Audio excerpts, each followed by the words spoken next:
na-detect na sa bansa ang unang kaso ng XBB.1.16 o Arcturus Omicron subvariant na under monitoring ng World Health Organization. Yan po ang ating pag-uusapan. Kasama si Dr. Jean Solante, infectious diseases expert, Vice President ng Philippine College of Physicians. Doc, magandang araw po sa inyo. Hi Audrey, good afternoon. Yes, Doc, ano po ang pinagkaiba ng sintomas ng Arcturus sa ibang COVID-19 variants?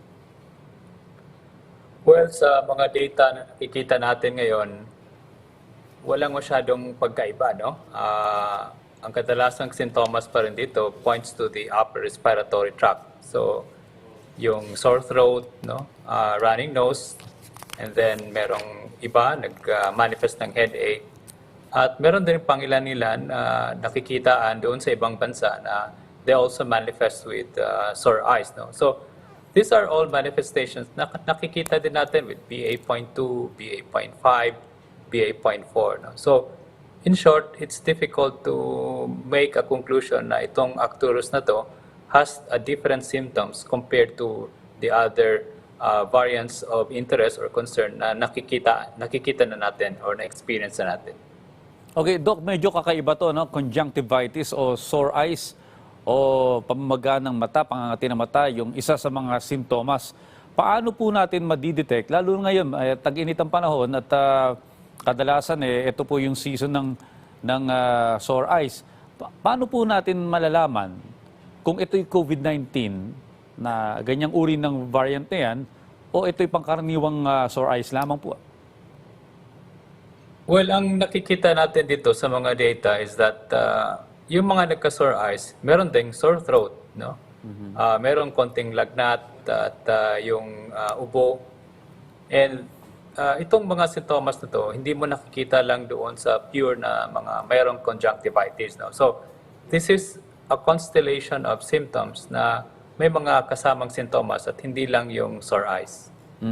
So, kasi po ang COVID-19 test, usually saliva, no? At ito maobserbahan lang kapag may naramdaman yung pasyente. Tama po ba? Yes, correct, Audrey. Alright. So, sir, sa pag-aaral, may pag-aaral na ba kung mas mabilis na makahawang itong uri ng COVID-19 na ito?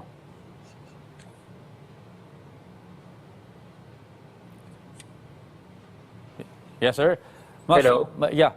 Mayroon na po bang naririnig niyo po kami, Doc?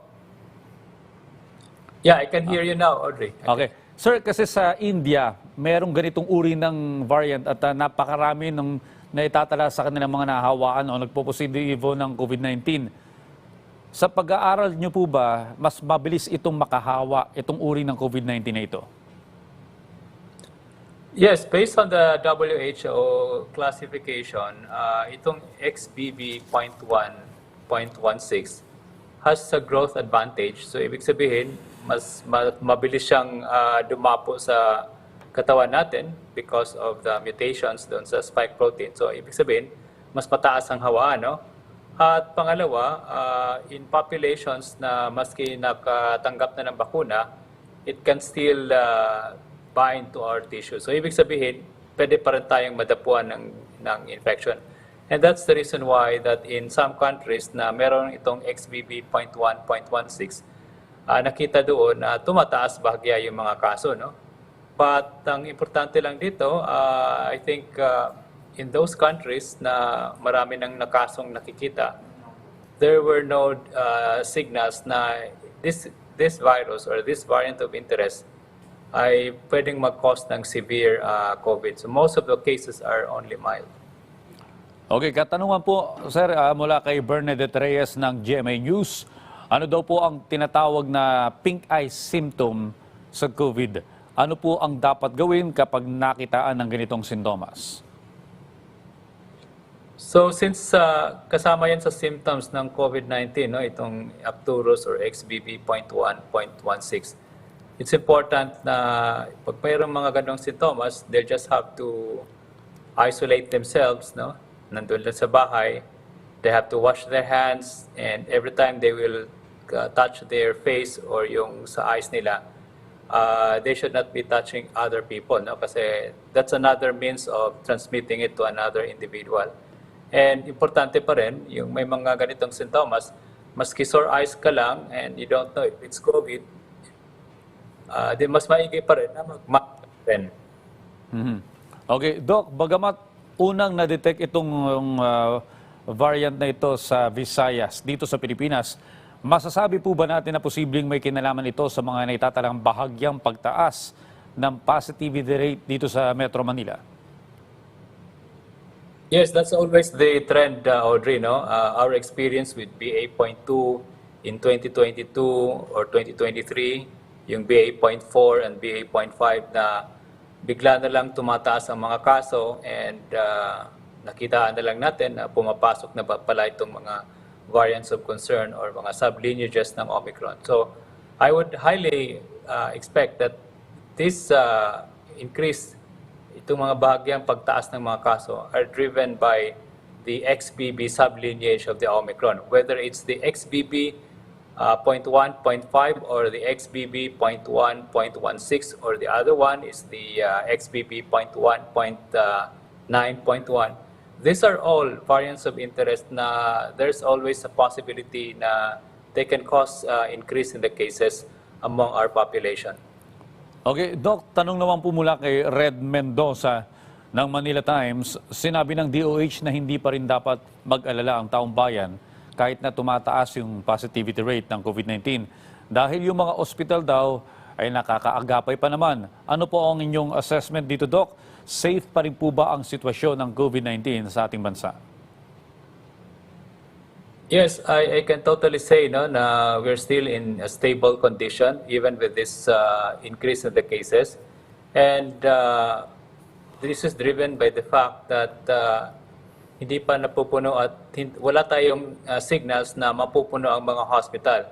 And in fact, if you look at the data, maski tumataas ng bagya ang mga kaso, hindi rin tumataas ang namamatay, hindi tumataas ang nagsisevere COVID, at hindi rin tumaas yung napupunta sa hospital. And these are good signs. Why? Because that means that even with this increase in cases, medyo kaya ng katawan natin. At the same time, hindi kagaya nung nangyari nung meron tayong Delta variant of concern. So in short, no, in general, our cases are manageable and it has not been causing disruption in our life. Okay, susunod pong katanungan mula pa rin kay Red Mendoza, dapat na bang higpitan ang paggamit ng mask sa kabila ng pagtaas ng positivity rate? Well, ang tingin ko dito, no, and this is also the observation in other countries, no, that as long as there is this mga variants of interest, we will continue to encourage people to wear their face mask. And when we say encourage people, particularly the vulnerable population, who are this? So ito yung may mga edad na 65 years old pataas, may mga comorbidities and mga immunocompromised. Why? Because encouraging them to wear the face mask instead of mandatory we will give that particular decision na tuturuan natin ang mga tao on how to protect ourselves. At napaka-importante nitong ganitong klaseng messaging para hindi naman tayo nagpapanik na every time tumataas, we will make a recommendation of a mandatory face mask. Hindi ganon, no? We need to live with the virus, and knowing how to live with the virus will make us also be responsible not to get the infection by following the health protocol. Okay, Doc, base po sa datos ng World Health Organization, bumaba ng 95% ang COVID-19 deaths ngayong taon. Ano po yung mga nakikita ninyo mga factors na posibleng nakatulong sa positibong senyales na ito? Well, unang-una, the fact that the Omicron variant only infect the upper respiratory tract, no, and less cause to severe infection. So malaking bagay din yun na medyo humihina din ang bangis, no, ang virulence ng COVID-19. Pangalawa, I think yung vaccination natin tumataas rin. No? So there is still ample protection, there is still antibody, and that antibody and protection prevent the infection from going into severe form. There are also interventions already, no, like the presence of mga antiviral agents, no, that more or less people can get an access so that when they will have symptoms, they will not be able to proceed to the severe infection. So these are all the three important aspects why we were able, or the significant number of death is really low for the past months, and yung hospitalization rate and yung severe COVID is also low. Okay, bilang panghuli sir, ano na lamang po ang inyong mensahe sa ating mga kababayan sa gitna po muli ng pagtaas nitong positivity rate? So we still need to encourage everyone, no, na if you are in the vulnerable population and pupunta ka doon sa mga high-risk areas na mataong lugar and you don't know there are those who are carrying the infection, we need to remind them always to wear the face mask, the well-fitted face mask, wash their hands, and yung may mga sintomas, we highly encourage them to stay in their house, to be isolated, and always wear the face mask. And of course, yung pinakahuli kong message pa rin is that update your vaccines. Halimbawa, if you are in the general population, you are already eligible to get the second booster, get the second booster. For the immunocompromised, for the vulnerable population, if you only have one booster, get also the second booster. Thank you, Audrey. Okay, maraming salamat din po, Dr. Eugene Solante, Infectious Diseases Expert, Vice President ng Philippine College of Physicians.